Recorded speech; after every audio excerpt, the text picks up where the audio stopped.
સાવ્યણમ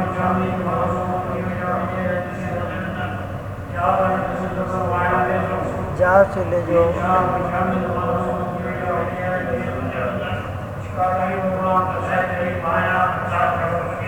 કરે નમો રિયંતાણમ નમો સિદ્ધાણમ નમો આયર્યાણમ નમો વજ્જાયણમ નમો લોય સવસાહુણમ એસો પંચનમુકારો સવપાવપણાસણો મંગલાણમ ચ સર્વેસીમ પડમામવૈ મંગલમ નમો દુર્વાર રાગાદિ વૈરીવાર નિવારિણે અરતે યોગિનાથાય મહાવીરાય દાયિને ઓંકારં બિંદુ સંયુક્તં નિત્યં ધ્યાયન્તિ યોગિનઃ કામદં મોક્ષદં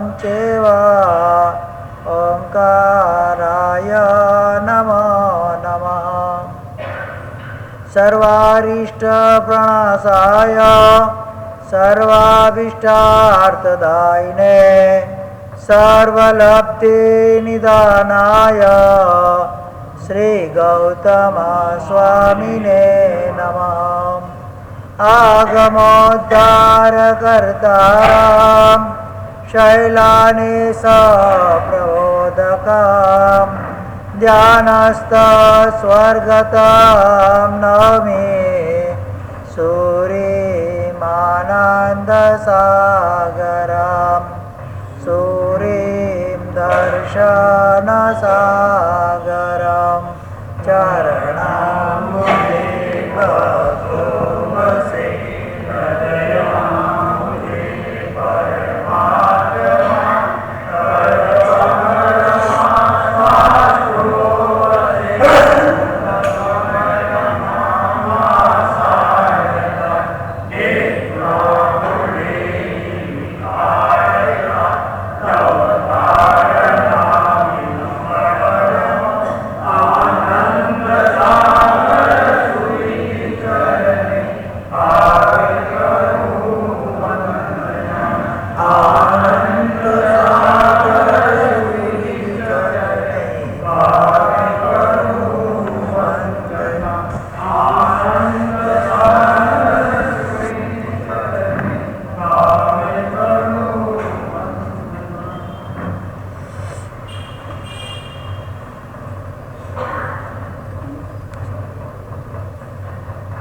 શ્રમણ ભગવાન મહાવીર સ્વામી અનેક વિષયોને એમને પોતાની દેશનાની અંદર પ્રતિપાદન કર્યું છે. આ સૂત્ર ભગવતી સૂત્ર જે છે એના અંદર મુખ્યત્વે દેવ, નરક, મનુષ્ય, તિર્યક ચારે ગતિનું વર્ણન બધા અલગ અલગ એંગલથી અલગ અલગ શતકો અને ઉદ્દેશકોમાં બતાવવામાં આવ્યું છે. એમાં અહીંયા પ્રશ્ન ગૌતમ સ્વામી ભગવાન કરે છે, ભગવાન નારક જે જીવ હોય છે એ લોકોનું આયુષ્ય કેટલા કાળનું હોય છે? નારક જીવનું આયુષ્ય કેટલા કાળનું હોય છે? બે પ્રકારનું આયુષ્ય હોય, એક મિનિમમ હોય, મેક્સિમમ હોય. શું હોય? અને બીજું વચ્ચેનું. એ લોકોનું મિનિમમ આયુષ્ય 10,000 વર્ષનું હોય છે. યાની કે એક વખત જીવ નરક કે દેવગતિની અંદર જાય, દેવગતિનું પછી બતાવશે, ઓછામાં ઓછા ત્યાં એને 10,000 વર્ષ તો કાઢવા જ પડે. કેટલા વર્ષ? મનુષ્ય ગતિની અંદર તમે તમારું આયુષ્ય જલ્દી પૂરું કરી શકો, તિરંજ ગતિની અંદર આયુષ્ય જલ્દી પૂરું કરી શકો, કારણ એમાં ઉપક્રમ વગેરે લાગી શકે. પણ દેવગતિ અને નરક ગતિની અંદર કોઈ પણ પ્રકારનો ઉપક્રમ દ્વારા આયુષ્ય ઘટાડી શકાતું નથી. ત્યાં તો ફિક્સ જ છે, જેટલું તમે ત્યાં સ્થિતિ બાંધીને ગયા છો એટલું આયુષ્ય ત્યાં તમારે કમ્પલસરી ભોગવવાનું છે. એમ થાય કે હવે જલ્દી મરી જવું છે, કષ્ટ સહન થતું નથી, દુઃખો સહન થતા નથી. રોજ નરકીનો જીવ પ્રતિ સમય મરવાની ઈચ્છા કરે. શું કરે? આટલી વેદના મને કરો છે એના કરતાં મને મારી નાખવો પણ એ મરી ના શકે. એનું જેટલું આયુષ્ય છે એટલું આયુષ્ય એક સમય પણ ઓછું નહીં, એને પૂરેપૂરું ભોગવવું પડે. દેવલોકની અંદર પણ આ જ ઘટના છે. જેટલું આયુષ્ય હોય એટલું કમ્પલસરી એને ભોગવવું જ પડે, ચાહે દુઃખ હોય કે સુખ હોય. નરકમાં સુખ તો હોવાનો સવાલ જ નથી, માત્ર દુઃખ જ હોય. ઈચ્છા થાય તોય મરી ના શકે. જેટલું આયુષ્ય લખાઈને આવેલો છે, લખાય આપણી ભાષામાં લખાવીને એમ કહેવાય, જેટલું આયુષ્ય બાંધીને આવેલો છે કમ્પલસરી એટલું આયુષ્ય એને પૂરું કરવું જ પડે. એના સિવાય ત્યાંથી એ નીકળી શકે નહીં.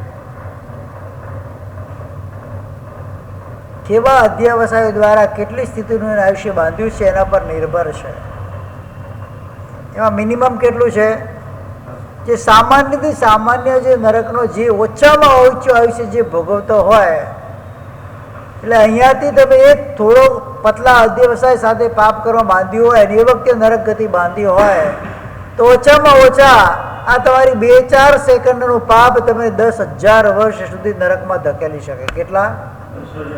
હા, પાપ કેટલું હોય? 2-4 સેકન્ડનું હોય. અને એ વખતે જો આયુષ્યનો બંધ પડે એટલે કહેવાય ને, બંધ સમય ચિત્ત ચેતી ઉદય શોષંતાપ. પ્રતિ ક્ષણ જાગૃત રહેવાનું છે. મારા અંદર કોઈ અશુભ અધ્યવસાય ના આવે. કારણ કે જીવનું આયુષ્ય પોતાના મૂળ આયુષ્યના 3જા ભાગે બંધાય. કેટલા ભાગે બંધાય? હવે 100 વર્ષનું આયુષ્ય, 99 વર્ષનું આયુષ્ય કોઈ લખીને આવેલું પોતાનું હોય, બાંધીને આવેલો હોય, તો 66મા વર્ષ પૂરું થાય એટલે એનું આયુષ્ય નવા ભવનું બંધાવવાનું ચાલુ થઈ જાય. 66 વર્ષ સુધી ન બંધાય. શું? 66 વર્ષ સુધી કોઈ પણ ગતિનું આયુષ્ય બાંધી શકે નહીં. જો 99 વર્ષનું પૂરું આયુષ્ય બાંધીને આવ્યો હોય અને 99 વર્ષે જ મરવાનું હોય તો. કારણ કે દેવનું આયુષ્ય છે એનું 3 સાગરોપમનું આયુષ્ય, એની સ્થિતિ તો ફિક્સ છે, હવે ઘટવાનો નથી. તો એ પોતે સૌથી પહેલું આયુષ્ય ક્યારે બાંધે? જ્યારે 2 સાગરોપમ વર્ષ એના વધી જાય એટલે શું? એ નવા ભવનું આયુષ્ય બાંધવાનું ચાલુ કરે. એ વખતે કદાચ ન બાંધે તો છેલ્લું જે 1 સાગરોપમ રહે એના 3 ભાગ કરવામાં આવે. કેટલા? એમાંથી 2 ભાગ છોડી દો, 3જા ભાગની અંદર બંધાય. એ પણ ન થાય તો એના પર 3જા ભાગમાં એમ કરતા કરતા કરતા છેલ્લે 6 મહિના જ્યારે બાકી રહે ત્યારે દેવ પોતાના નવા ભવનું આયુષ્ય બાંધે અને મનુષ્ય અને તિર્યંચ છેલ્લા અંતર મુહૂર્તમાં આયુષ્ય બાંધે. જ્યાં સુધી આયુષ્યનો બંધ ન થાય ત્યાં સુધી છેલ્લામાં છેલ્લી કક્ષાએ પણ આવી ગયો હોય, મૃત્યુની કક્ષાએ પણ આવી ગયો હોય તો પણ જીવ મરી શકતો નથી. કારણ આગળ ક્યાં જવું ફિક્સ તો છે નહીં. મરે ક્યાં? અહીંયા મરતે મરી જાય ક્યાં?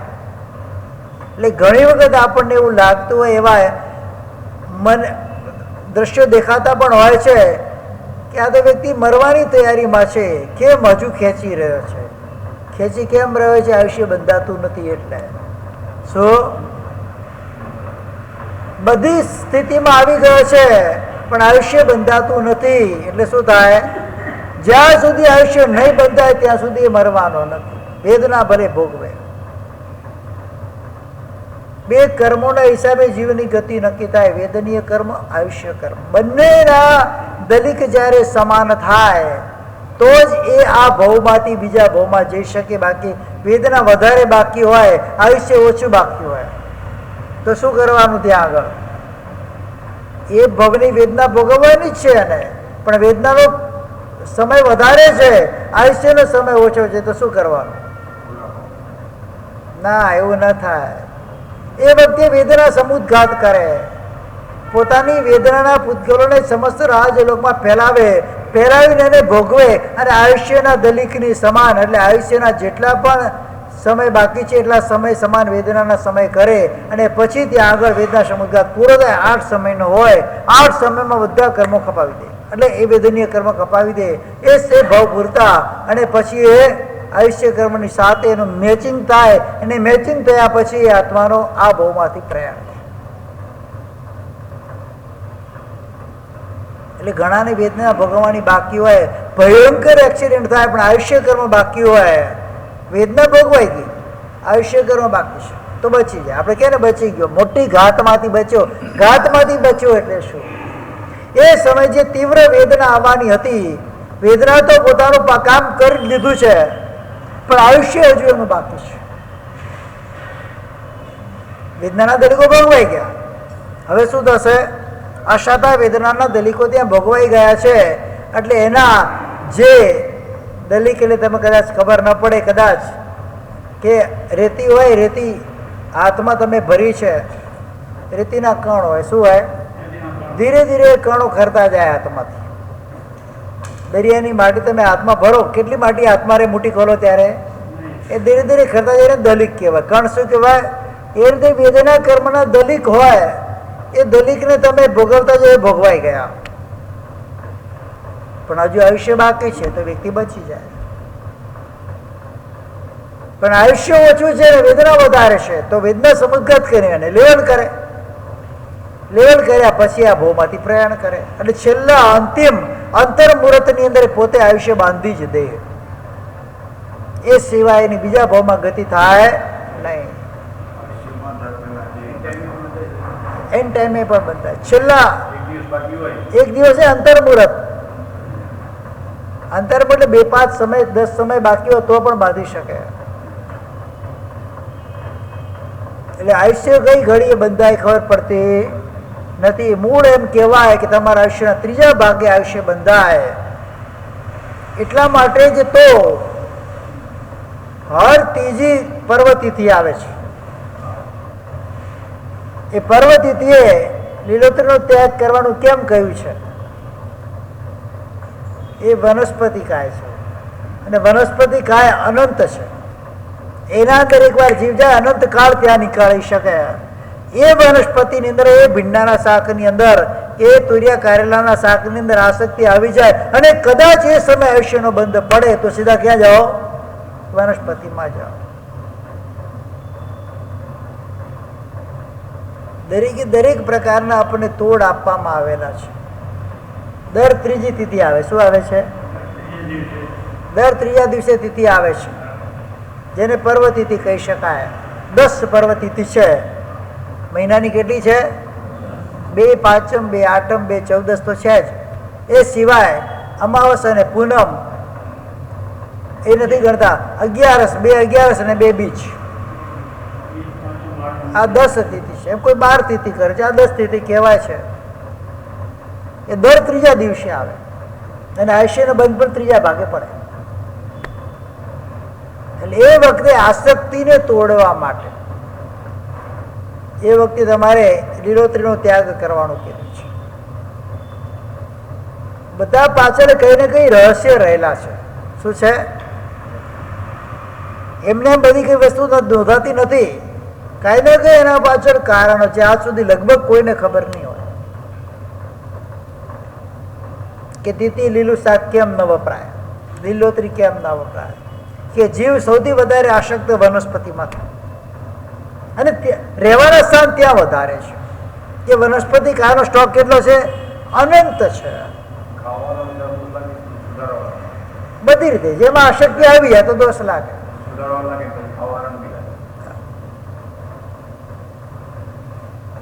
જેમાં આસક્તિ આવે એમાં દોષ ના લાગે, દોષ લાગે. આસક્તિ ના આવે તો ના લાગે. એ તો 14ના દિવસે પણ કેરીનો રસ પીતો હોય એને દોષ ના લાગે, આસક્તિ ન હોય તો. જ્યાં આસક્તિ ત્યાં ઉત્પત્તિ. શું કહેવાય છે? જે વસ્તુમાં આસક્તિ આવે, તમને રત્નોમાં આસક્તિ આવી તો રત્નોમાં ઉત્પત્તિ થાય. તમને પાણીમાં આસક્તિ આવી, કોઈ કે મારે દરિયામાં નાહવા જવું છે, ઉભરાટ ને દાંડી ને વગેરે ફરવા રાવણ આવે છે, સ્વિમિંગ પુલમાં જવું છે, ફોલ્સમાં જવું છે, વોટરફોલ્સમાં જવું છે, એની આસક્તિને એમાં કેટલું સરસ છે, કેવું મજા આવે છે. અને એ વખતે આયુષ્યનો બંધ પડે તો પાણીના જીવમાં પડે. કારણ કે આસક્તિ શેમાં રહેલી છે? તો જે વસ્તુમાં આસક્તિ હોય એ વસ્તુમાં ઉત્પત્તિ થાય. જ્યાં આસક્તિ ત્યાં ઉત્પત્તિ. એટલે જ આવા બધા વિરાધક તત્વોથી, વિરાધક સ્થાનોથી બચવાનું શા માટે કહેવામાં આવ્યું છે? કે કઈ ઘડી આયુષ્યનો બંધ પડશે કોઈને ખબર પડતી નથી. એટલા માટે જ સતત એના માટે કેરફુલ રહેવાનું છે, કાળજીવાળા રહેવાનું છે. ગમે ત્યારે આયુષ્યનો બંધ પડી શકે છે. હા,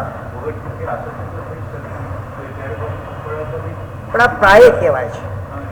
આયુષ્યનો બંધ ત્રીજા ભાગે પડતો હોય છે, એટલે હર ત્રીજી તૃતીય આવે છે, એટલે એમાં વધારે ચાન્સ રહે, એમાં ચાન્સીસ વધારે રહે.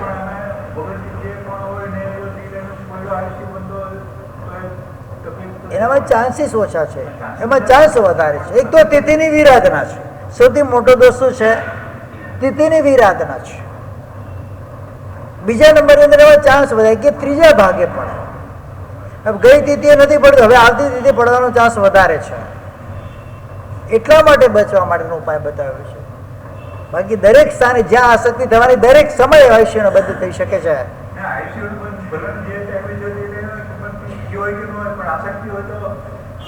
ના, આયુષ્યનો બંધ જે વખતે જે સ્થિતિ ગતિનો થયો એમાં ફેરફાર ન થાય.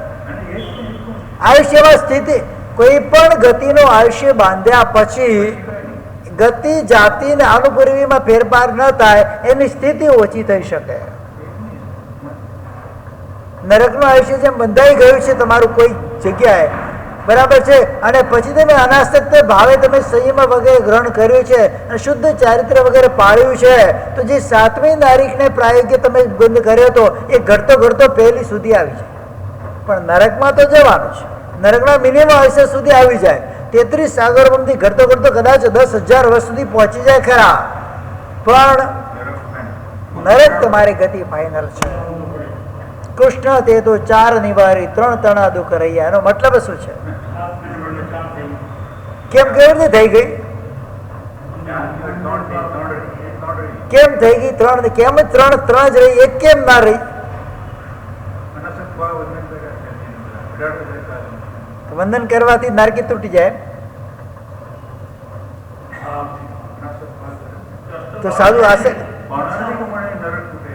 તો કોઈ પણ સાધુ ભગવંત પણ વંદન કરશે તો આસક્તિ સાથે કરશે, ઈચ્છા સાથે કરશે, અપેક્ષા સાથે કરશે.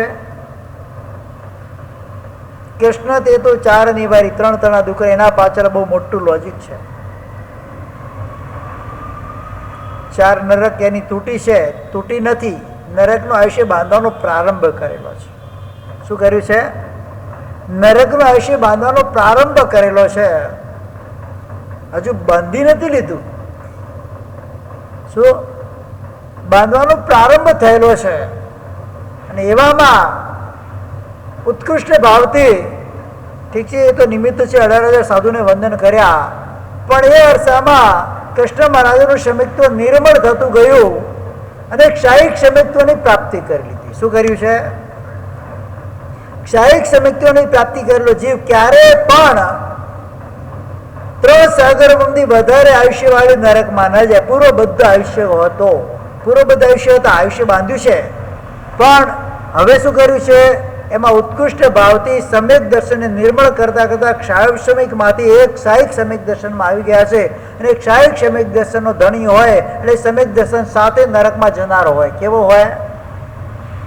ક્યારે પણ કોઈ જીવ જો આયુષ્યનો બંધ ન કરેલો હોય અને એના પહેલા જો ક્ષમિક દર્શન પ્રાપ્ત કર્યું હોય તો દેવલોકમાં જ જાય નિયમમાં.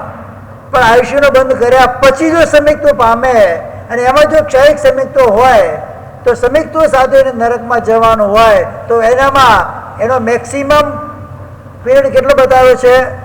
3 સાગરોપમનો. કેટલો? એ પછી ઉત્કૃષ્ટ ગતિવાળી નરકમાં ક્યારેય ન જાય. એના માટે ક્ષાયિક સમિક્તનો વ્યક્તિ વાળો હોય એ જીવ જ્યારે પણ ઉત્કૃષ્ટ, કેમ આયુષ્ય ઉત્કૃષ્ટ બાંધેલું છે. કેટલું બાંધેલું છે? 33 સાગરોમાં 7મી નરકમાં આયુષ્ય બાંધેલું છે, ઉત્કૃષ્ટ બાંધેલું છે. પણ હવે ક્ષાયિક સમિક દર્શન વચ્ચે પ્રાપ્ત કરી લીધું છે તો એ વખતે ઉત્કૃષ્ટ સ્થિતિ ક્યાં હોય ક્ષાયિક સમિત્વની? તો કે 3 સાગરોપમમાં હોય. અને 3 સાગરોપમમાં આયુષ્ય ક્યાં આગળ છે? 3જી નરકની પહેલી પ્રતરમાં. એટલે એનાથી નીચે જઈ જ ન શકે. એટલા માટે ક્યાં ગયા છે? 3જી નરકમાં.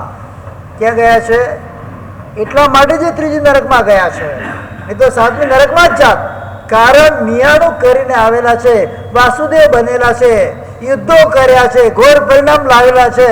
એ પ્રમાણે આયુષ્યનો બંધ 7મી નરકનો કરેલો છે, પૂર્વમાં કરેલો છે. પણ હવે અહીંયા સાહિક સમય દર્શનની પ્રાપ્તિ કરી લીધી એટલે હવે ઉપરમાં તો જઈ શકે નહીં, તો ક્યાં જવાનું? છે ઉત્કૃષ્ટ આયુષ્ય. આયુષ્યમાં ક્યારેય ઘટ્યો નથી, પણ અહીંયા સ્થિતિનો ઘાત થયો છે. અને 30 સાગરો પગની સ્થિતિ ઘટાડી દીધી. કેટલી ઘટાડી? 33 માંથી ક્યાં આવી ગયા? 3 એ આત્માનો પુરુષાર્થ છે. સમ્યક દર્શન નિર્મળ કરતા કરતા ક્ષાયિક સમ્યક દર્શનની ઉત્કૃષ્ટ અધિવસાયમાં આવીને પ્રાપ્તિ કરી લીધી. એટલે હવે 33 સાગર 33 માંથી 30 સાગરોમાં આયુષ્ય બચી ગયું. એમ એટલા દુઃખો બચી ગયા. નરકમાં તો જવાનું છે. કૃષ્ણ મહારાજા કહે છે એમના ભગવાનને કે તમારો ભાઈ કૃષ્ણ 56 કરોડ યાદવનો ધણી સ્વામી કૃષ્ણ નરકમાં જશે, તમારી દુનિયામાં ઇજ્જત જશે. કે શું કે છે? નેમનાથ ભગવાન કહે છે કૃષ્ણ એ વાર્યા વર્તા નથી, એ નિશ્ચિત છે, તારે નરકમાં તો જવું જ પડશે. પણ એક જ વસ્તુ તને છે, તને લાભ મોટો થયો છે, તને ક્ષાયિક સમ્યક દર્શનની પ્રાપ્તિ થઈ છે. એટલે તું હવે 4 નરક તો તારી છેલ્લી ગઈ, 3જી નરકમાં તું જઈશ. અને હવે ચિંતા કરવા જેવી કૃષ્ણ તમે ચિંતા ન કરો, તમ પદવી એમ સરીખી. શું કે છે? તારી ને મારી પદવી સમાન થવાની છે. જે હું તીર્થંકર છું, આવતી અવસર્પિણી કાળની અંદર તું પણ તીર્થંકર થવાનો છે. ઉત્સર્પિણી કાળના 12મા તીર્થંકર અમમ તરીકે તારો જન્મ થવાનો છે. ચિંતા કરવાની તારે જરૂર નથી. અને ક્ષાયિક સમ્યક દર્શન વાળો વ્યક્તિ વધારેમાં વધારે 5 જ ભાવ કરે. કેટલા કરે? 5મા ભાવ તો મોક્ષ થઈ જ જાય. મિનિમમ એ જ ભાવ મોક્ષ જાય. મેક્સિમમ કેટલા થાય? 5 ભાવે. એટલે કૃષ્ણ મહારાજાના 5 ભાવ બાકી છે. કેટલા ભાવ બાકી છે? એ 5 ભાવમાં એમના મોક્ષ ફિક્સ થઈ જશે. તીર્થંકર બનીને મોક્ષમાં જવાના છે. આયુષ્યનું અપવર્તન મનુષ્યને તિરંજ ગતિમાં થાય. આયુષ્યનું અપવર્તન દેવ ગતિ અને નરક ગતિમાં ક્યારેય ન થાય. એનું ફિક્સ આયુષ્ય છે 10,000 થી 33 સાગરબમ. એ ભોગવવું જ પડે, કમ્પલસરી. સ્થિતિનો ઘાત થઈ શકે. જે તે નરકની અંદર જવાની વખતે ઉત્કૃષ્ટ શુભ પરિણામ આવ્યો હોય તો સ્થિતિ ઘટી શકે, અશુભ પરિણામ આવ્યા હોય તો સ્થિતિ વધી પણ જાય. ગતિ એ રહે.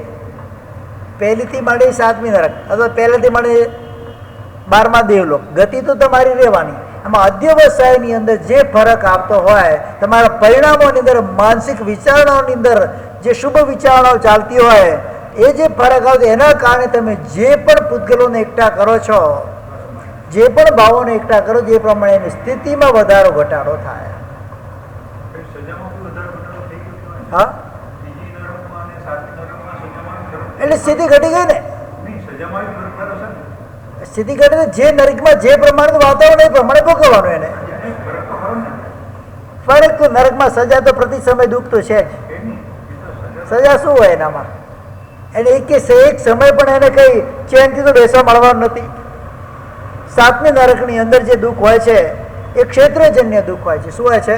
ત્યાં પરમાધામી નથી હોતા અને પરસ્પર નારકીઓ કાં તો લડાય, કાં એક ક્ષેત્રની વેદના એ અનુભવતો હોય, શીતોષ્ણ જે ક્ષેત્ર હોય એનું વેદના અનુભવતો હોય. 1લી, 2જી, 3જી અને 4થી નરકમાં લગભગ પરમાધામી દેવ એને પીડા કરતા હોય, પણ 5મી, 6ઠી, 7મી નરકમાં પરમાધામી દેવ હોતા નથી. એમાં પરસ્પર વેદના હોય 5મી અને 6ઠી નરકમાં, અને 7મી નરકની અંદર ક્ષેત્રની વેદના હોય. પોતાની મેળે જે ક્ષેત્રમાં અનુકૂળ ક્ષેત્રમાં જઈ ન શકે એ પ્રતિકૂળ ક્ષેત્રમાં જાય. તરકે ઉષ્ણ યોનિક જીવ હોય તો એનો ત્યાં આગળ શીત યોનિક, શીત ક્ષેત્રની અંદર જન્મ થાય, અને શીત યોનિક જીવ હોય એનો ઉષ્ણ યોનિમાં જન્મ થાય, ઉષ્ણ ક્ષેત્રમાં જન્મ થાય. ધારો કે કોઈ આફ્રિકાના વ્યક્તિને, તમારી ભાષામાં તમને લોજિકલી સમજાવું છું, કોઈ આફ્રિકામાં જન્મેલા વ્યક્તિને નોર્થ પોલ પર લઈ જવામાં આવે એને ઠંડી વધારે લાગે કે ઓછી લાગે?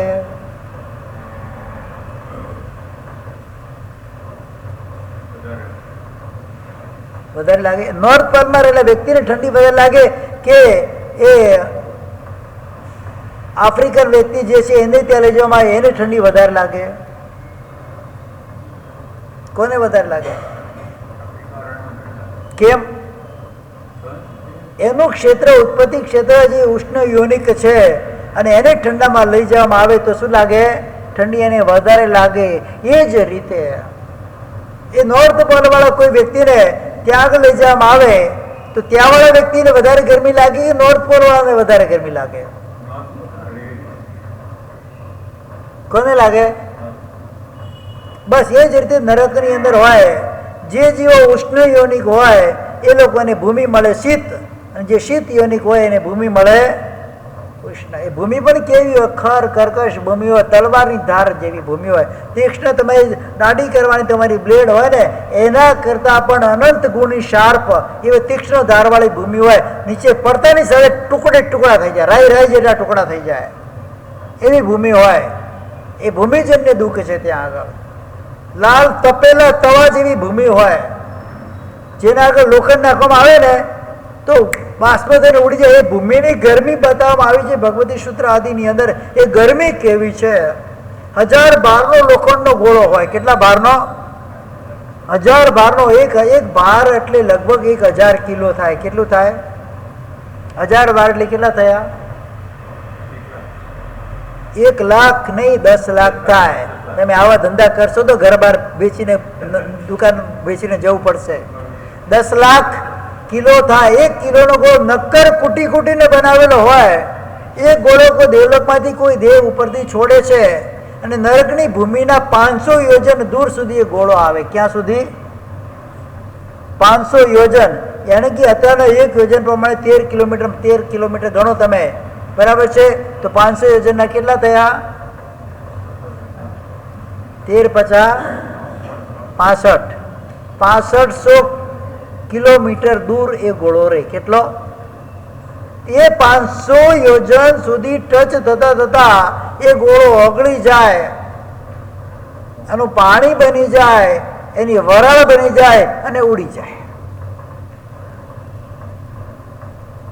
આટલી ગરમી નીચે હોય.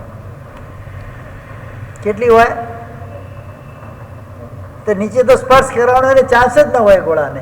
એ ગરમીની અંદર શીત ઉષ્ણ યોની વાળા જીવો ત્યાં રહેતા હોય છે. બીજી કોઈ પીડાની જરૂર છે ત્યાં આગળ? આવશ્યકતા છે કોઈ બીજી પીડાની? જ્યાં લોખંડના ગોળા જેવા 500 યોજન ઉપર રહીને ઉડીને પાણીને વરાળ ભરીને ઉડી જતા હોય ત્યાં વરાળ પર એની સ્પર્શ ના કરે ભૂમિને, એના ઉપર તો એને રહેવાનું છે. એવી જ રીતે ઠંડી ભૂમિ કેવી? એ જ ગોળો એ જ રીતે 500 યોજન પર ઓગળીને એ ઠંડકના કારણે ઓગળીને બાષ્પ થઈ જાય અને એના પર ઉષ્ણ યોનિવાળા જીવ રહેતા હોય. પછી ભૂમિ ખાલી ઠંડી ગરમ છે એવું જ નથી, એ પણ પાછી તીક્ષ્ણ તલવાર ભાલા વગેરેની ધાર જેવી છે. તેના પથરા પણ એવા, તેના વૃક્ષો પણ એવા, ત્યાંનું પાણી પણ એવું. એના પાણીમાં પડે તો શું થાય? ટુકડે ટુકડા શરીરના થઈ જાય. પાણી પણ તીક્ષ્ણ ધાર વાળું હોય. પાણી લાગે? શરીરને પાણી લાગે? પાણી વેદના કરી શકે? જેલમાં જઈએ ને ત્યાં 3rd ડિગ્રી રિમાન્ડ હોય, ત્યાં આગળ પાઇપમાંથી ફૂલ સ્પીડમાં પાણી છોડે એના ઉપર, વ્યક્તિના ઉપર. પાણીથી વ્યક્તિને અધ્ધર કરી નાખે. એવો ત્રાસે વ્યક્તિ, અરે આટલો ફોર્સ મારાથી સહન થતો નથી સાચું બોલવા માટે. ખાલી આ તો નોર્મલ પાણીની ગતિ બતાવી છે અહીંયા આગળ. તો ત્યાં કેવું પાણી છે? તીક્ષ્ણ તલવારની ધાર જેવું પાણી છે. નરકની વેદના કઈ માની એટલી ઇઝી નથી. પેલો કોણી કે મારે 6ઠ્ઠીમાં નહીં, મારે 7મી નહીં, મારે 8મી નરકમાં જેવું છે.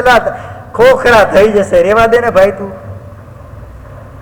6ઠ્ઠીમાં ગયો છે ને, ઘણું છે કે એક એક દુઃખનું વર્ણન, એક એક સમયના દુઃખનું વર્ણન ત્યાં બતાવવામાં આવ્યું છે. કઈ રીતે આત્મા સહન કરે છે. અને અહીંયા આપણે શું કહીએ છીએ? મારે સાહેબ સહન નથી થતું. એ નરકમાં આત્મા કેટલા વર્ષ, કેટલા ભવ જઈને આવ્યો છે? કેટલી વખત જઈને આવ્યો છે? 1 to 7 અનંત વાર જઈને આવ્યો છે. એક એક નરકની અંદર અનંત વાર ભવ ભ્રમણ કરીને આવ્યો છે. કેટલા ભવ ભ્રમણ કરીને આવ્યો છે? એટલે કઈ પીડા બાકી છે એને સહન કરવાની? બધું આત્માએ સહન કર્યું છે. અને અહીંયા કોઈ બે શબ્દ આપણને બોલી જાય કે મારા સાહેબ આવું બોલે, સહન ન થાય. અરે પેલા તો ઉભા ને ઉભા વેતરી નાખ્યા છે તોય સહન કર્યું છે. ઈચ્છા નથી તોય, ખાવાની ઈચ્છા હતી તો લોખંડના ગરમ ગરમ ગોળા મોઢામાં નાખીને ચવાવડાયા છે તમારી પાસે. ને અહીંયા આગળ મારે સાહેબ નથી ભાવતું. ઢોકળું તો મારે આમિલમાં ગરમ જ જોઈએ. એક આશરા મગનું પાણી તો એકદમ બળબડતું જોઈએ. ચા તો મારે રોજ બેઠતી તો કેવી જોઈએ? જરાય ઠંડી વરાળ નીકળી ગયો તો ચાલે નહીં. અને ત્યાં આગળના ગોળા ખવડાવશે, ધ્યાન રાખો. પછી ને તપતા શીશા પીવડાવશે, પછી પીજો જઈને ત્યાં. આ દરેકે દરેક ચીજમાં મારે છે મને આસક્તિ નથી, પણ ચા જોઈએ છે. આસક્તિ વગર જોઈએ ખરા? ચા ગરમ ગરમ ચા પીતી વખતે એની ચુસ્કી લેતી વખતે વિચારજો, નરકના જીવોના મોઢાની અંદર તપતું શીશું રેડાઈ રહ્યું છે, લાલ ચકાટ કરેલું શીશું રેડાઈ રહ્યું છે. અને એ મોઢામાં જબરજસ્તી એના મોઢામાં પરમાત્મા દેવો નાખે છે. અને એ વખતે એનું શરીર ફાટીને ટુકડા ટુકડા થઈ જાય, વૈકિરસ થઈ જાય, પાછું જોઈન્ટ થઈ જાય. એ વખતે જે વેદનાને નરકીનો જીવ અનુભવ કરતો હશે, ખાલી એનો ચિતાર ખાલી મગજમાં લાવજો અને પછી ચાની સુસ્કી લેજો. જિંદગીમાં ચા પીવાની ઈચ્છા નહીં થાય. ખાવું પડે છે ને ખાવું છું, વાપરવું પડે છે ને વાપરું છું. એક વસ્તુ અલગ છે, એમાં આસક્ત નથી. સાધુ માટે કહેવામાં આવે છે નિત્ય ઉપવાસી. રોજ નવકાશીનું પચખાણ કરતો હોય નિત્ય ઉપવાસી કહેવાય. કેમ કહેવાય છે? કેમ એને નિત્ય ઉપવાસી કહેવાય? એનું ભોજન કેવું હોય? જે આવ્યું ફટાફટ વાપરનું વાત થઈ જાય, કઈ પણ જાતની આસક્તિ નહીં. અત્યારે પણ વર્તમાનમાં ઘણા એવા શ્રમણ સમય ભગવંતો પૂજનીય વંદનીય કક્ષાને પામેલા છે.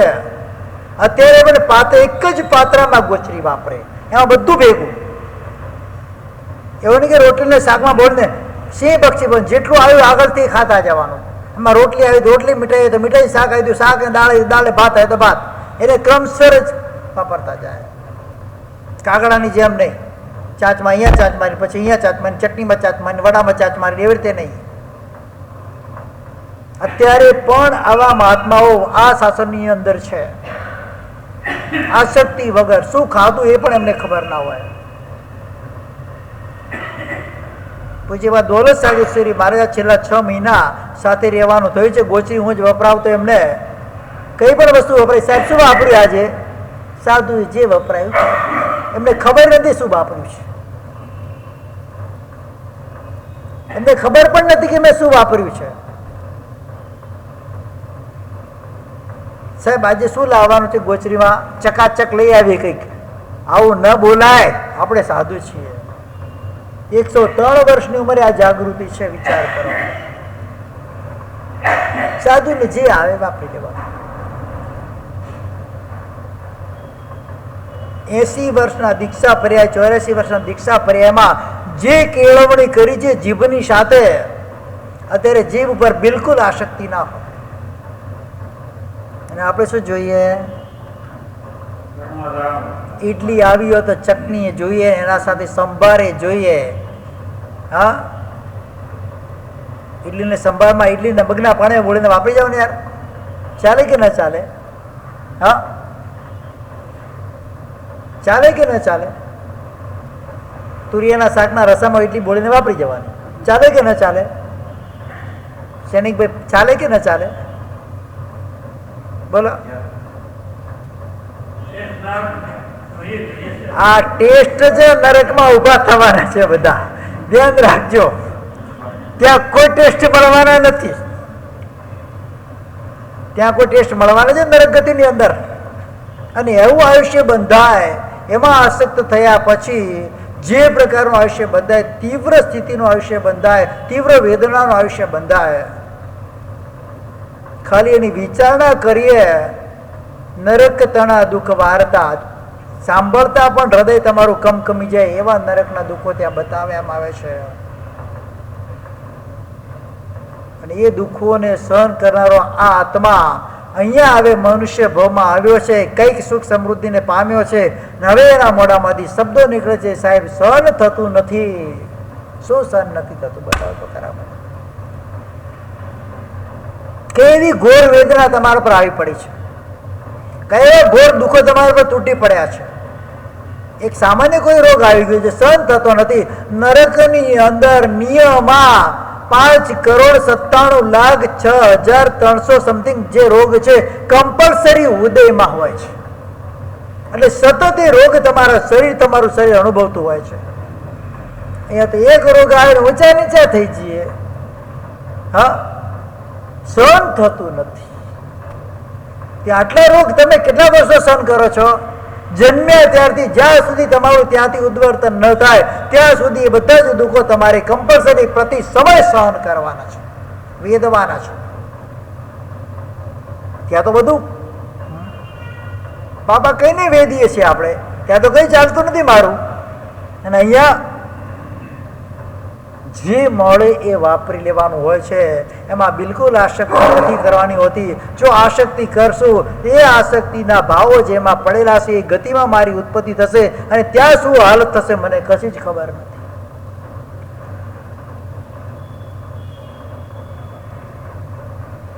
તપ કરીએ બહુ સુંદર વાત છે. પારણું કરીએ એમાં ચૂકી જઈએ એટલે આખો તપ તમારો ગાયબ થઈ જાય. પારણામાં તપનો સ્વાદ આવે ખરા? ઉપવાસમાં તો બેસનાનો સ્વાદ આવે છે બીજા દિવસે, બેસનું કરેલું આગળ દિવસે, એટલે ઉપવાસમાં બેસનાનો સ્વાદ આવે છે. પણ બેસનું કરવા બેઠા હોય ત્યારે ઉપવાસનો સ્વાદ આવે ખરા? ક્યારે અનુભવ્યો છે? આટલા તપ બહેનો કરી લીધા, બધા માસ્ટર છે તપની અંદર. મારે એક સવાલ તમને કરવો છે. જે દિવસે હું તપનું અભ્યાસનું કરવા બેસું છું એ વખતે મને આગળના ઉપવાસનો સ્વાદ આવે છે ખરા?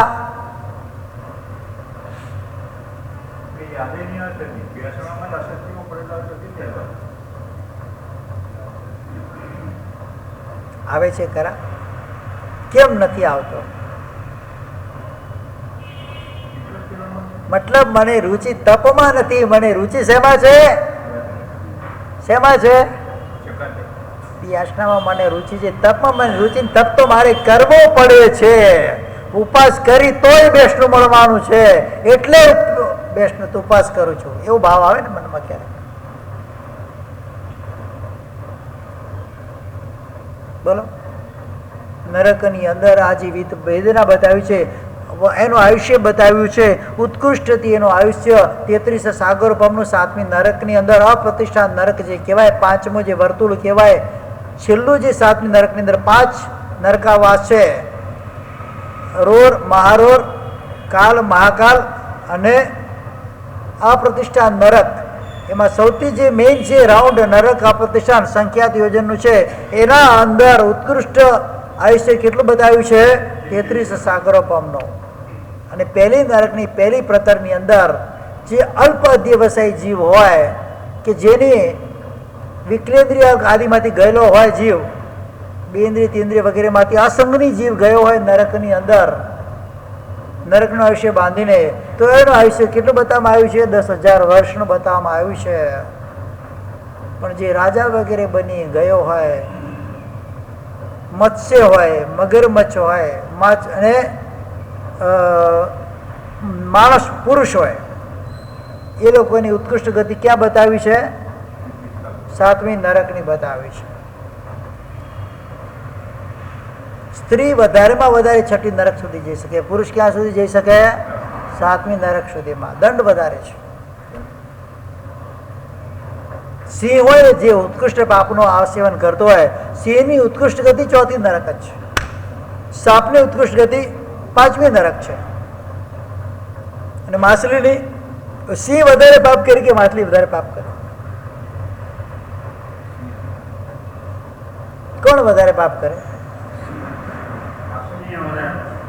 તો સિંહની ઉત્કૃષ્ટ ગતિ હોવી જોઈએ કે માછલીની હોવી જોઈએ? સિંહ જે પાપ કરે છે કાયિક પાપ કરે છે. કેવા કરે છે? કાયા સંબંધી પાપ હોય છે. અને માછલી જે પાપ કરે છે માનસિક પાપ કરે છે. ભલે એક પણ જાતનું એ ભોગ ભોગવી શકતી ન હોય, પણ માનસિક રૂપે એનું ચિંતન કરી કરીને અધ્યવસાયને એટલા ક્લિષ્ટતમ અધ્યવસાય બનાવે કે ત્યાંથી મરીને સીધું 7મી નરકમાં માથું જતું રહે. તંદુલિયો મત્સ્ય એક ચોખાના દાણા જેટલું એનું શરીર હોય અને આયુષ્ય હોય, એક મુહૂર્તનું આયુષ્ય હોય, એનું વધારે આયુષ્ય ન હોય, અને મોટા મગરમચ્છ કે મોટા માછલાની આંખની પાપણ ઉપર એ ઉત્પન્ન થતું હોય અને મગરમચ્છના મોઢાની અંદર જતા માછલાઓને જોઈ અને વિચારતું હોય, મૂર્ખનો સરદાર છે, આળસુના જેમ પડ્યો છે, આટલા માછલા મોઢામાં આવે છે, હું તો એકેયને ના છોડું. શું આવે છે? અધ્યવસાય એનો ભયંકર ક્લિષ્ટ હોય, ત્યાં આયુષ્ય પૂરી કરી સીધું 7મી નરકમાં જતું રહે. જે પણ ગતિના આયુષ્ય તમારા અધ્યવસાયની ક્લિષ્ટતા અને અધ્યવસાયની શુક્લતા ઉપર તમારા પરિણામો હોય છે, એ પ્રમાણે આયુષ્ય બંધાતા હોય છે. એ નરકની વાત ચાલે છે તો સૌથી પહેલા આયુષ્યની વાત આવી. હવે નરકનો જીવ કેટલા સમયમાં શ્વાસ લે? કેટલા સમયમાં? એક સાગરપમનું આયુષ્ય હોય તો એક પખવાડી એને શ્વાસ લેવાનો હોય. કેટલા પખવાડીએ? 15 દિવસમાં એક વખત એ શ્વાસોશ્વાસ કરે. 33 સાગરપમનું આયુષ્ય હોય તો 33 પખવાડિયામાં એકવાર એને શ્વાસ લેવાનો હોય છે. શ્વાસ લેવાનો પણ સમય એની પાસે ન, એટલા દુઃખો એની પાસે હોય. પ્રતિ સમય દુઃખમય જીવન હોય છે એનું. નારકનો જીવ આહારની ઈચ્છા કરે, હા કરે. ભૂખ તો લાગે ને, આટલું દુઃખ ભેગું તો ભૂખ ના લાગે? તમે મહેનત કરો તો ભૂખ લાગે કે ના લાગે? બેઠો બેઠો વ્યક્તિ હોય, ખાલી ખાટલાથી પાટલા ને પાટલાથી ખાટલા, એને ભૂખ વધારે લાગે કે તનતોડ મહેનત મજૂરી કરતો ભૂખ એને વધારે લાગે? આખો એક સમય તમને ચેનથી પેલા પરમાધામીઓ જીવવા દેતા નથી. તનતોડ મહેનત થાય, ભૂખ કેવી લાગે? તીવ્ર ભૂખ લાગે. એક સાગરપમનું આયુષ્ય વાળો જીવ હોય એને એક પખવાડીએ ખાવાની ઈચ્છા થાય, અને વધારે હોય તો પછી વધારે 1000 વર્ષ મીઠામ દોડે, 1000 વર્ષ એને ખાવાની ઈચ્છા થાય. પણ એક નારકીના જીવના એમાં બતાવવામાં આવ્યું છે પ્રતિ સમયે આહારની ઈચ્છા કરતો હોય છે. ખાવું ખાવું ખાવું પણ ખાઈ શકે નહીં, કારણ કે પૂતગલોને ગ્રહણ કરી શકતા નથી. દેવ અને નરકના જીવ જે હોય છે, કવલ આહાર એને હોય નહીં, મોઢાથી પૂતગલોને ગ્રહણ કરી શકતા નથી, ખાલી માનસિક રૂપે આહાર કરતા હોય છે એ લોકો.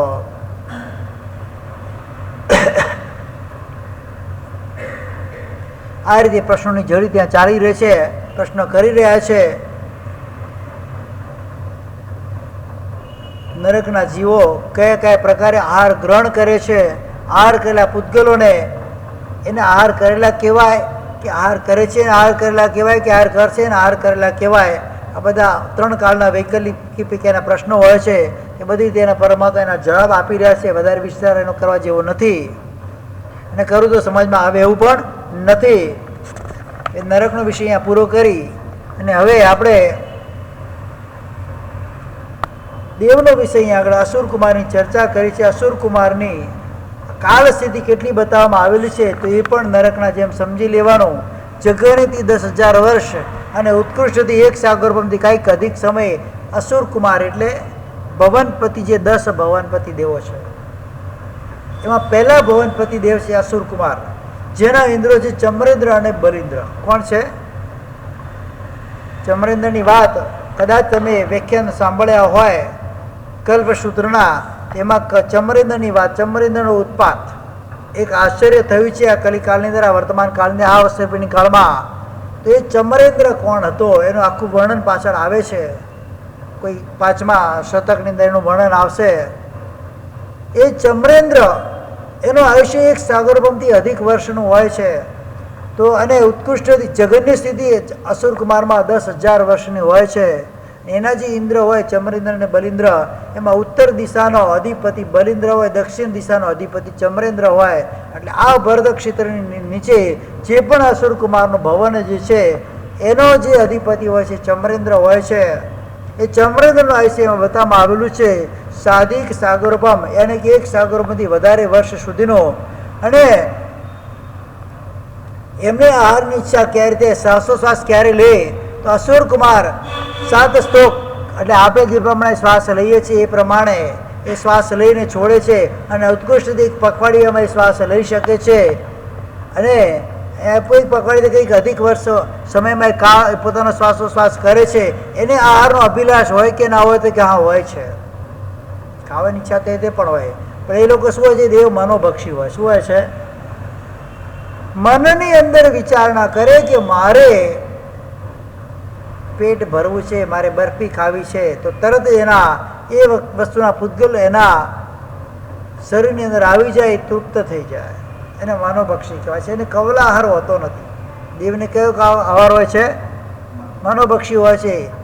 બીજા જે અમુક જીવો હોય, એકેન્દ્રિયાદી જીવો, લોમા આહાર હોય છે, જે શરીર દ્વારા આહાર કરતા હોય છે. અને કંઈક એવા જીવો હોય છે મનોભક્ષી હોય છે કે મન દ્વારા પૂતગલોને ગ્રહણ કરીને એનો આહાર કરતા હોય છે. તો દેવ અને નરકના જીવો જે હોય છે મનોભક્ષી હોય છે. મનની અંદર આહારની ઈચ્છા કરે. એમાં વિશેષતા એ હોય છે કે નરકના જીવો જે પણ ખાવાની ઈચ્છા કરે એનાથી વિપરીત વસ્તુ એના મોઢામાં આવીને પડે.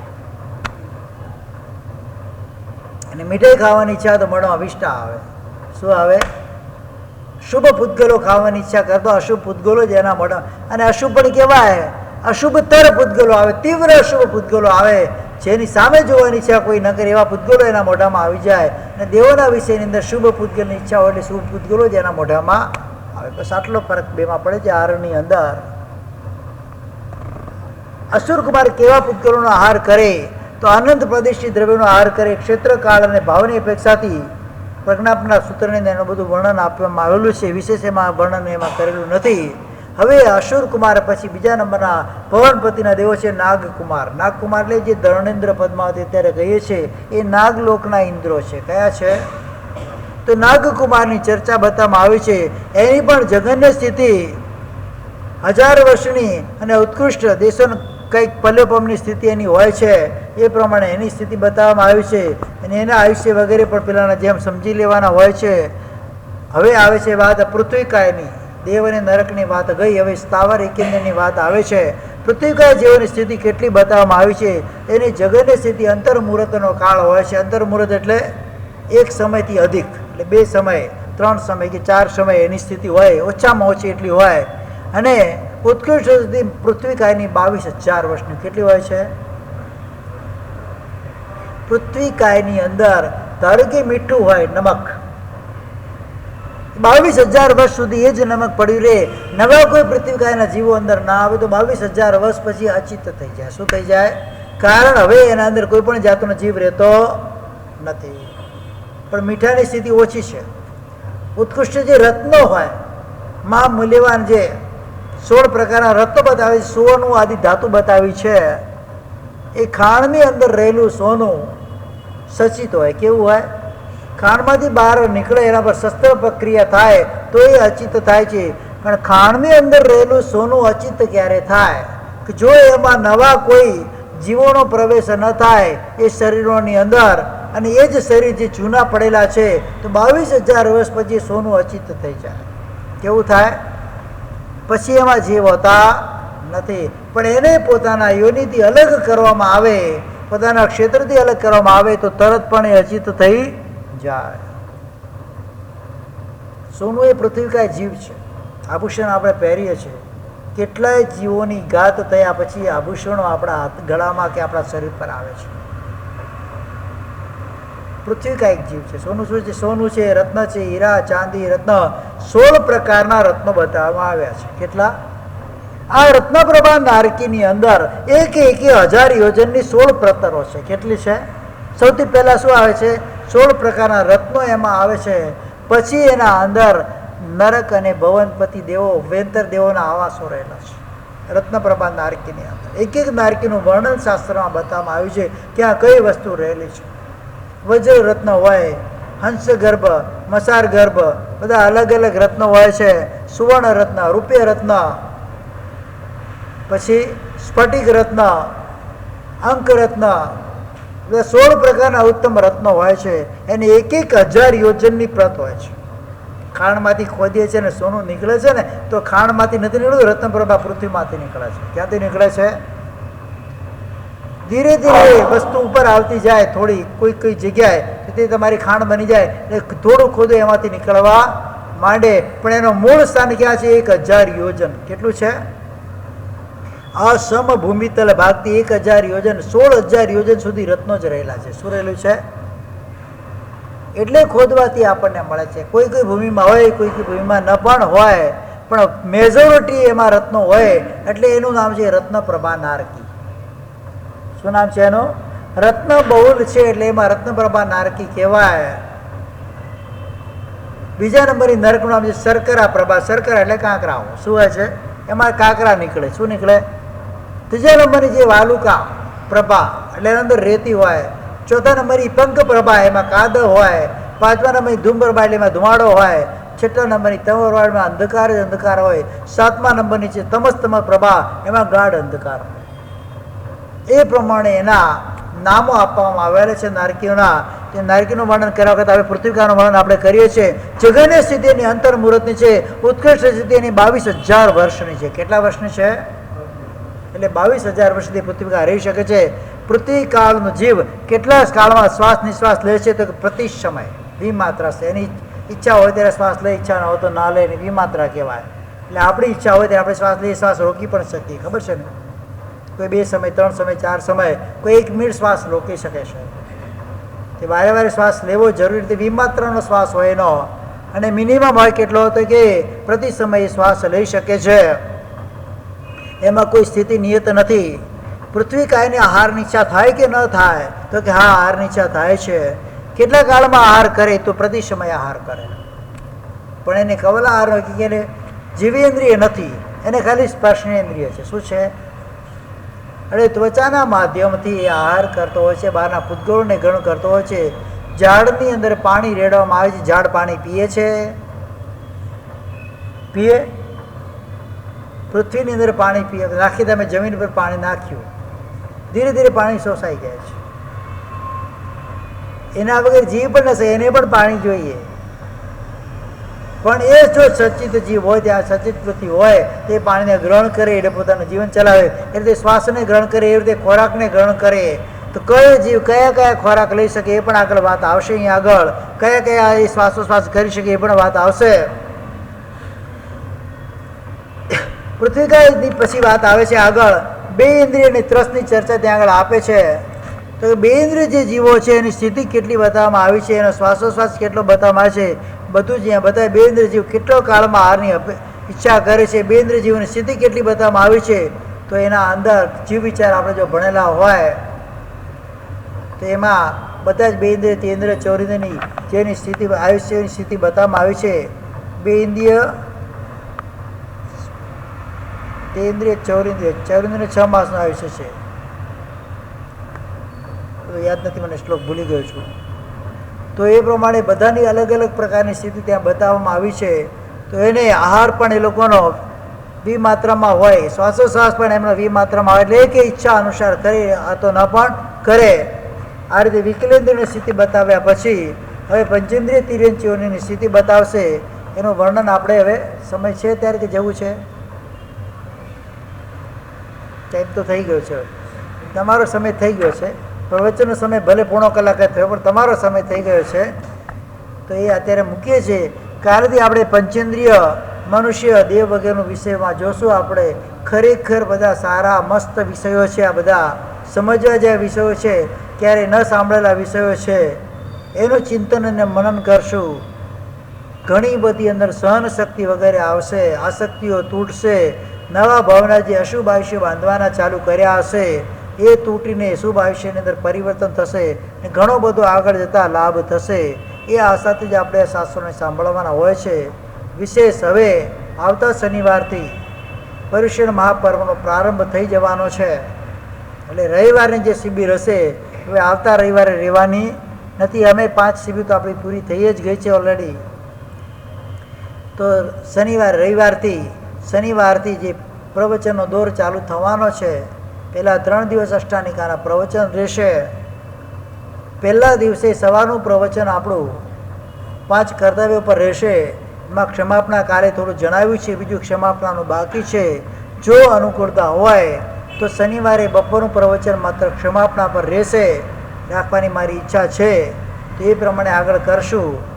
ત્રીજા દિવસે એટલે કે બીજા દિવસે પણ એ જ રીતે સાધનિક ભક્તિનું કર્તવ્ય આપણે બપોરના સમયે લેશું. બાકીના 11 કરતાં 10 કર્તવ્ય જે છે એ ઉપરમાં આવી જશે. ત્રીજા દિવસે પૌષધ કર્તવ્ય અને તથા શ્રાવકના જે દૈનિક કર્તવ્ય હોય છે એનું વર્ણન, 5 દૈનિક કર્તવ્ય જે શ્રાવકના છે એનું વર્ણન આપણે 6 દૈનિક કર્તવ્યનું વર્ણન આપણે લેશું. અને એ દિવસે કલ્પસૂત્રને વરાવવાની બોલી પણ બોલાવવામાં આવશે. એ દિવસે ધ્રુવસેન રાજા બનવાની બોલી બોલાવવામાં પણ આવશે. જે પણ તમારા બોલીના જે આદેશો છે એ ત્રીજા દિવસે આપવામાં, એટલે કે 14ના દિવસે આપવામાં આવશે. આ પ્રમાણે પર્યુષણનો આપણો દોર ચાલશે. અને પર્યુષણ પર્વ પછી ખાસ એક વિશેષ કાર્યક્રમ, એક પ્રેરણા છે, આગ્રહ નથી એટલું સમજી લેજો.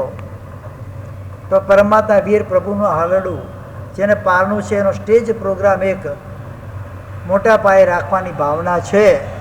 સંઘ તૈયાર થાય, લાભાર્થી તૈયાર થાય, અને મને વિશ્વાસ છે કાર્ય કદાચ થઈ જશે. શું એ પ્રમાણે એની પણ આપણે ઘોષણા પરીક્ષણ પર્વ દરમિયાન કરશું. અને છેલ્લે એના નકરા વગેરે તમારે વિચારણા કરી લેવાની. ટ્રસ્ટ મંડળની અંદર નકરા વગેરે ગોઠવો તો નકરા બોલી બોલાશું તો કંઈ લાભ મળવાનો નથી, નકરાથી જ લાભ આપવો પડશે. તો એના અંદર એક વિશેષ યોજના રાખી શકાય. જે પણ વ્યક્તિને લાભ લેવાની ભાવના હોય, મુખ્ય લાભાર્થી તરીકે 3 મુખ્ય લાભાર્થી લેવાના છે, તો એ પોતાની એડવર્ટાઇઝ એ હોલની અંદર મુખ્ય જે સ્ટેજનો પાછળનો પડદો છે એના પર પોતે મૂકી શકે છે. એટલે આપણે એમને છૂટ આપશું. વચ્ચે તો પરમાત્માના હાલરડાનું જ આખું ઇમેજ આવશે. ને આજુબાજુ જે પોર્શન રહેશે, ઉપરનો પોર્શન અને 2 સાઈડના પોર્શન, એમાં 3 એડવર્ટાઇઝ પોતાની મૂકી શકે છે, પોતાના ફર્મની મૂકી શકે. 3 અલગ અલગ લાભાર્થી હોય તો મૂકી શકે છે. એ સિવાય જો આ આયોજન કરવા પાછળનો હેતુ કોઈ ફર્મની એડવર્ટાઇઝ કરવાનો કે ફંડ એકઠું કરવાનું નથી, એ ખાસ ધ્યાનમાં રાખજો. પણ વિશેષ પ્રોગ્રામ છે, ઘણા જીવો એમાં લાભને પામશે, એ ઉદ્દેશ્યથી કરવાનો છે. ને એ પ્રમાણે લગભગ 1000થી 1500 વ્યક્તિઓ પણ ત્યાં જોવા માટે આવી શકે એમ છે.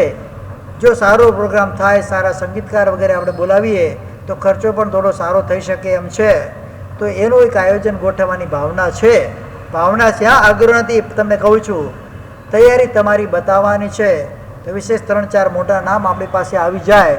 પછી નાના એના જે લાભો છે, માતા પિતા બનવાના, કોડ તો પૂરા કરવાના, ભગવાનના માતા પિતા બનવાના, ભગવાનના ફઈ પૂરા બનવાના, ભગવાનના મામા બનવાના, બેન બનવાના, દાસી બનવાના, પ્રિયમદા વગેરે, સેનાપતિ વગેરે બનવાના, કોડ પૂરા કરવા. અંજન ચાલકા પ્રતિષ્ઠામાં તો આ લાભો મળતા નથી, કારણ કે એ ચડાવવા લાખોમાં નહીં, ક્યારેક કરોડમાં પણ જતા હોય છે. તો એ લાભો તો આપણને મળતા નથી. તો આવા નાના નાના પ્રોગ્રામો દરમિયાન આપણને લાભો મળી શકે છે. અને આપણા આસન ઉપકારી પરમાત્મા મહાવીર દેવનું હાલરડું આપણે પારણું ઝુલાવશું. તે એનો વ્યવસ્થિત એનો સ્ટેજ પ્રોગ્રામ કરી અને વ્યવસ્થિત રૂપથી જન્મ મહોત્સવ જે રીતે મનાવી છે એ રીતે જન્મ મહોત્સવ સમજી લેવાનો તમારે. એ પ્રમાણે આપણે આ કાર્ય કરવાનું છે. ખાસ બધાને પ્રેરણા છે કે તમે તમારી તૈયારીમાં લાગી જાઓ. શેની મોડાથી બોલતો નથી, કારણ કે રેકોર્ડિંગ થઈ જશે, બરાબર છે? તો એ તમારી તૈયારીમાં તમારે લાગી જવાનું છે. ને એની પણ આપણે જે જાહેરાત લીગલ પરીક્ષણમાં કરી લેશું. એની રજા આપણે 4થા દિવસે આપી દઈશું. જે પરમાત્માના સ્વપ્નના ચડાવવા છે એ દિવસે એની રજા પણ આપણે આપી દઈશું. કારણ કે પછી પાત્રોને તૈયાર કરવાની પણ ખબર પડે, એની તારીખ પણ નક્કી કરવાની ખબર આપણને પડે. બધાને શીખવાડવું તો પડશે ને શું બોલવાનું, ત્યાંથી ત્યાં જઈને શું બોલવાના પાછા, અને એની બધી પ્રેક્ટિસ પણ કરાવવી પડશે. એટલા માટે સમય આપણે લગભગ 15, 17, 20 દિવસનો સમય આપણે જુએ તો એ પ્રમાણે પહેલેથી જ એનો લાભ આપી દેવાનો છે. અને બીજી જેને પણ પોતાની જાહેરાત મૂકવી હોય એના અમુક નકરા આપણે બાંધશું, પોતાની નકરા મૂકી શકે. અને બેનરો પણ જે લગાવવાની ભાવના છે વલસાડમાં, તો એક બેનર પોતાની એડવર્ટાઇઝ નીચે મૂકી શકે પોતે સહાયક તરીકે, શું કહેવાય, લાભાર્થી તરીકે. તો એની પણ એડવર્ટાઇઝ મૂકીને એના પણ આપણે ફંડ એકઠું કરી શકીએ. એ પ્રમાણે કરી ને આ પ્રોગ્રામ આપણે કરવાની ભાવના છે. આ ચોમાસા માત્ર એક જ પ્રોગ્રામ કરાવીશ, પણ એ બેસ્ટ જ કરાવીશ. શું આપણે પરચુનો પ્રોગ્રામોમાં હાથ નાખવો નથી. એક જ પ્રોગ્રામ કરો, બેસ્ટ કરો. ને એ પ્રોગ્રામ એવો થાય કે આખા શાસનમાં દીપી જાય એવો પ્રોગ્રામ આપણે કરવો છે. એ પ્રમાણે મારી ભાવના છે. અને સાધીજી ભગવાનની તમારી પહેલેથી જ ઈચ્છા છે, બરાબર છે નાના મહારાજ, કે મારા સાહેબ આ પ્રોગ્રામ કરાવવાની એક ભાવના છે. તો પ્રેરણા કરીએ છીએ, જેટલું સક્સેસ થાય તમારા પર ડિપેન્ડ છે. બરાબર છે. આવતીકાલથી પ્રવચન આપણું 8:30 રહેશે ને પર્યુષણના પ્રવચન 2 ટાઈમના રહેશે એ પ્રમાણે જાહેરાત કરી દીધી છે. બીજું કંઈ પ્રવચન લાભાર્થી વગેરે કંઈ બોલવાનું ખરી નહીં. આ ચોમાસા માત્ર એક જ પ્રોગ્રામ કરાવીશ પણ એ બેસ્ટ જ કરાવીશ. શું આપણે પરચુનો પ્રોગ્રામોમાં હાથ નાખવો નથી. એક જ પ્રોગ્રામ કરો, બેસ્ટ કરો ને એ પ્રોગ્રામ એવો થાય કે આખા શાસનમાં દીપી જાય એવો પ્રોગ્રામ આપણે કરવો છે. એ પ્રમાણે મારી ભાવના છે ને સાધીજી ભગવાનની તમારી પહેલેથી જ ઈચ્છા છે. બરાબર છે નાના મહારાજ કે મારા સાહેબ આ પ્રોગ્રામ કરાવવાની એક ભાવના છે તો પ્રેરણા કરીએ છીએ. જેટલું સક્સેસ થાય તમારા પર ડિપેન્ડ છે. બરાબર છે. આવતીકાલથી પ્રવચન આપણું 8:30 રહેશે ને પર્યુષણના પ્રવચન 2 ટાઈમના રહેશે એ પ્રમાણે જાહેરાત કરી દીધી છે. બીજું કંઈ પ્રવચન લાભાર્થી વગેરે કંઈ બોલવાનું ખરી નહીં.